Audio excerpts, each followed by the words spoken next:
Hi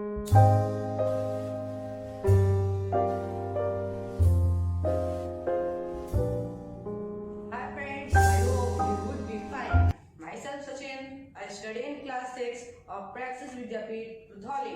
जैसा कि आप लोग जानते हैं कि हमारे देश में लॉकडाउन चल रहा है और हमारे स्कूल की छुट्टियां चल रही हैं, तो क्यों ना हम इस छुट्टी का भी यूटिलाइज करें, जिसके लिए प्रैक्सिस विद्यापीठ रुधौली ने यह डिसीजन लिया है कि हम अपने नॉलेज को वीडियो लेक्चर द्वारा अपने जैसे बच्चे या ऐसे बच्चे जो किसी कारणवश नहीं पढ़ पा रहे हो उन तक पहुंचाएं, जिससे उनको भी इसका ज्ञान हो। आप सभी लोग यह वीडियो देख रहे होंगे। आप लोग जानते हैं कि आप लोग खेलते हैं, कूदते हैं, दौड़ते हैं। आप मेरा हाथ देखिए, बॉडी मूवमेंट करते हैं। इसके लिए हमें एनर्जी की जरूरत होती है। लाइक एज ए कार कैसे चलता है? अच्छा बताओ कार कैसे चलता है? बहुत सही, फ्यूल के द्वारा कार चलता है। मतलब कि कार के लिए फ्यूल जो है वो एक एनर्जी है। वैसे ही हम लोग की क्या एनर्जी है? बताओ। बहुत सही, फूड हमारे लिए एनर्जी है। लेकिन हमें यह भी पता होना चाहिए कि फूड हमारी शरीर के किन ऑर्गन में जाता है और वो कैसे काम करता है, उसका डाइजेशन प्रोसेस भी जानना चाहिए।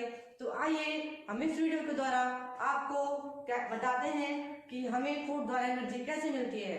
Late know it. Do you know the main organ that play a very important role in the digestion of food in our body? Let know it. Like as the mouth, let's see, the mouth, the food pipe, the stomach, the liver, the periodic gland, the large intestine, the small intestine, and the anus. These are the main organs that play a very important role in the digestion of food in our body. आप सभी लोग जानते हैं कि हम लोग भोजन करते हैं तो सबसे पहले भोजन हमारी माउथ में आता है। मतलब कि अगर हम बोले तो हमारा भोजन जो है वो रेलगाड़ी है, और जो हमारा mouth, food pipe, large intestine, small intestine, ये सब स्टेशन है। मतलब कि गाड़ी धीरे धीरे चलती है। तो इसी तरह हम समझ सकते हैं कि सबसे पहले फूड हमारा जो है वो पहले माउथ में जाता है। तो माउथ में जो हमारी टीथ हैं वो उसे कट और च्यू करती हैं, और उसके बाद जो सलाइवरी ग्लैंड है जो हमारे लिप के लोअर साइड में प्रेजेंट है, वो सलाइवा रिलीज करता है। उसके बाद जो हमारा सलाइवा है, जिसे हम हिंदी में लार बोलते हैं, वो हमारे फूड में आके मिक्स हो जाता है और हमारे फूड को सिंपल फॉर्म में कन्वर्ट कर देता है। उसके बाद हमारा जो टंग है उसे पुश कर देता है। उसके बाद जो हमारा फूड है वो हमारे फूड पाइप में चला आता है। आप देख सकते हैं ये हमारा फूड पाइप है। तो हमारा जो फूड है वो फूड पाइप में चलाया है। उसके बाद जो हमारा फूड है वो फूड पाइप में पेरिस्टाल्टिक मूवमेंट करते हुए वो हमारे स्टोमच में चला आता है। पेरिस्टाल्टिक मूवमेंट मीन्स क्या आप सब जानते हैं कि पेरिस्टाल्टिक मूवमेंट होता क्या है? Let know it. Peristaltic movement means ऐसा मूवमेंट जिसके द्वारा हमारा जो भोजन है वो स्लोली और धीरे धीरे, इट मीन्स कि वो स्टेप बाय स्टेप करते हुए हमारी स्टोमक में आता है। उसके बाद स्टोमक में एक एसिड पाया जाता है जिसका नाम है HCl, हाइड्रोक्लोरिक एसिड। इसका मुख्य काम है कि हमारे भोजन में जो बैक्टीरिया है उनको मार देना।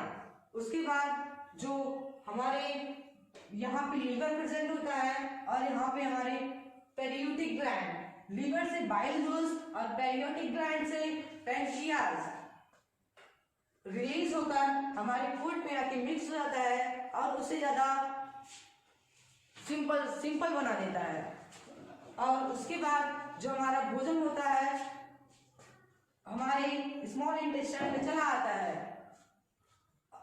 उसके बाद जब हमारा, आप लोग जानते हैं कि जो हमारा भोजन होता है वो स्मॉल इंटेस्टाइन में ही डाइजेस्ट होता है, और जो अनडाइजेस्टेड फूड होता है वो हमारे लार्ज इंटेस्टाइन में चला आता है। आप लोग देख सकते हैं कि हमारा स्मॉल इंटेस्टाइन यहाँ पे है और लार्ज इंटेस्टाइन यहाँ पे है। आप लोग जानते हैं कि स्मॉल इंटेस्टाइन की लंबाई कितनी होती है? बताओ कितनी होती है? Yes, very good, 6 to 7.5 centimetre.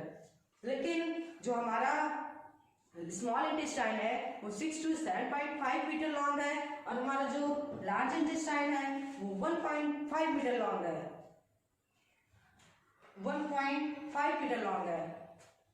आप लोग जानते हैं कि जो हमारा स्मॉल इंटेस्टाइन है वो इतना लंबा है, लेकिन जो लार्ज इंटेस्टाइन है वो इतना छोटा है, बहुत ही छोटा है। स्मॉल इंटेस्टाइन से बहुत छोटा है लार्ज इंटेस्टाइन। लेकिन ऐसा इसे क्यों कहा जाता है? आप लोग जानते हैं कि ऐसा इसे क्यों कहा जाता है? इसकी वेट की वजह से, क्योंकि जो स्मॉल इंटेस्टाइन है उसकी वेट बहुत ही कम है और जो लार्ज इंटेस्टाइन है उसकी वेट बहुत ज्यादा है। इसलिए जो वेट के हिसाब से हम स्मॉल इंटेस्टाइन, मतलब कि जिसकी वेट बहुत ही कम है, उसे हम स्मॉल कहते हैं, और जो लार्ज इंटेस्टाइन है उसकी वेट ज्यादा है, इसलिए हम उसको लार्ज इंटेस्टाइन कहते हैं। तो आप लोग जानते हैं कि हमारा भोजन स्मॉल इंटेस्टाइन में चला आया है, उसके बाद वो 3 से 4 घंटे हमारे स्मॉल इंटेस्टाइन में रहता है, और जो फूड का डाइजेशन है वो अदर डाइजेशन हमारे स्मॉल इंटेस्टाइन में होता है, और जो उसके बाद जो अनडाइजेस्टेड फूड होता है वो हमारे लार्ज इंटेस्टाइन में चला आता है। उसके बाद जो लार्ज इंटेस्टाइन में जो वाटर का एब्जॉर्प्शन भी कर लेता है, और जो अनडाइजेस्टेड फूड है वो पूरी तरह डाइजेस्ट हो जाता है। उसके बाद जो वेस्ट मटेरियल मीन्स जो डाइजेस्ट नहीं हो पाते उनको रेक्टम और एनएस के द्वारा हमारे शरीर से बाहर निकाल दिया जाता है। I hope you are understood it very well. Thank you.